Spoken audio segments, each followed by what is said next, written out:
9 parenting attitudes that create unhappy children, according to psychology. Picture this: you are in a supermarket, a child is crying in the cereal.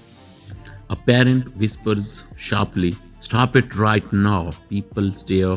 The child clings tighter, and the parent's face carries one silent question: what am I doing wrong? Later that night, when the house is quiet, that question grows louder. Why does my child seem tense? Why do they shut down so easily? Why does happiness feel fragile? Psychology suggests something uncomfortable. Often it's not the child's personality, it's the environment we unknowingly create. Today we'll explore 9 parenting attitudes that psychology links to unhappy children. Not to blame parents, but to wake us up, because most harm is unintentional and most patterns can be changed. Point 1: constant criticism disguised as helping. Many parents don't think they are critical, they think they are honest. They correct the homework, point out the mistakes, highlight what could be better. From the outside, it looks like high standards. From the child's perspective, it feels like living under a microscope. Psychology calls this negative feedback dominance. Over time, the child stops hearing encouragement and hears only one message: I am never quite enough. When effort is ignored and flaws are spotlighted, children don't grow confident. They grow anxious, perfectionistic, and afraid to try. Happiness shrinks when your inner voice sounds like a disappointed parent. Point 2: love that feels conditional. Some homes look calm, no shouting, no chaos, but love feels earned.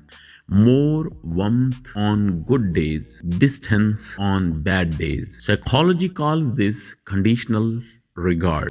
Children raised this way learn a dangerous equation: performance equals love, mistakes equal emotional distance. This doesn't create motivation, it creates fear. Fear of failing, fear of being exposed, fear of losing connection. Attachment research is clear. Children need one unshakable belief to feel happy: my worth survives my mistakes. Without that, children become experts at hiding parts of themselves. Point 3: stop crying. You're overreacting. It's not a big deal. These phrases sound harmless, even practical, but psychology shows they quietly teach children your feelings are wrong. When emotions are dismissed, they don't disappear, they go underground. Children learn to doubt their own inner world, and self doubt is fertile ground for anxiety and depression.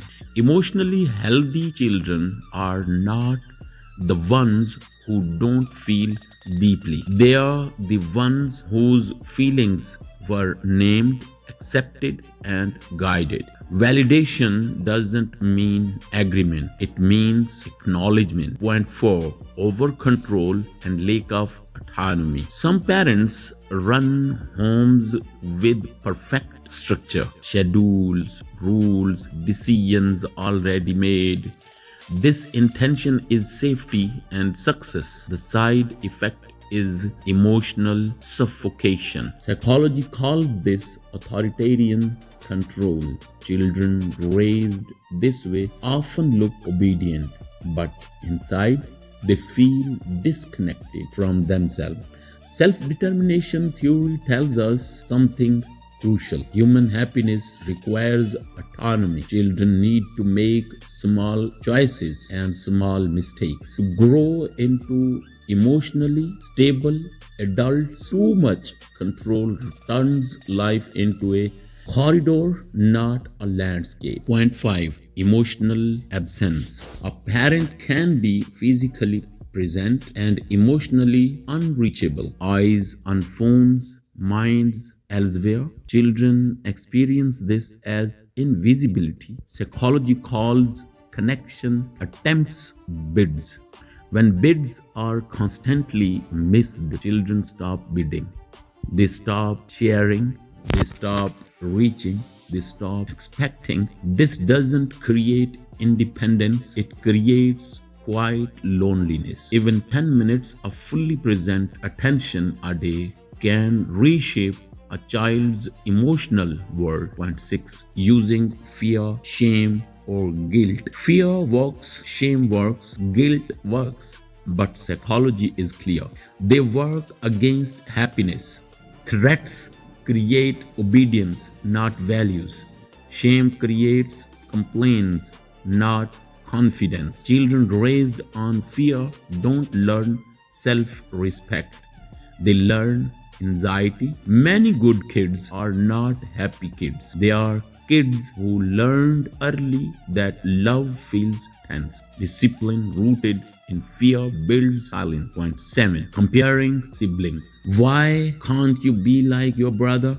This sentence can echo for decades. Comparison doesn't motivate, it assigns roles. The smart one, the difficult one, the disappointed. Psychology shows sibling comparison breeds resentment, low self worth, and identity confusion.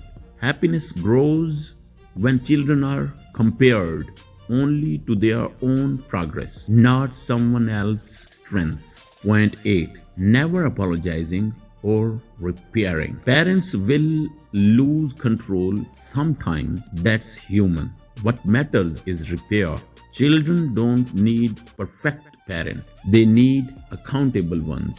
When parents never apologize, children learn power doesn't own mistakes. Hurt doesn't deserve acknowledgement, attachment. Research shows that repair, not perfection, builds emotional security. A sincere apology teaches something powerful. You can mess up and still be loved. Point 9. Making children responsible for adult emotions. When children feel responsible for parents' happiness, they grow up too fast. Psychology calls this parentification. These children seem mature, helpful, strong. Inside, they are exhausted. They learn that their needs are dangerous, that independence causes pain. Happiness can't grow where emotional responsibility is misplaced. Children need permission to be children. Conclusion, hope, and reframe.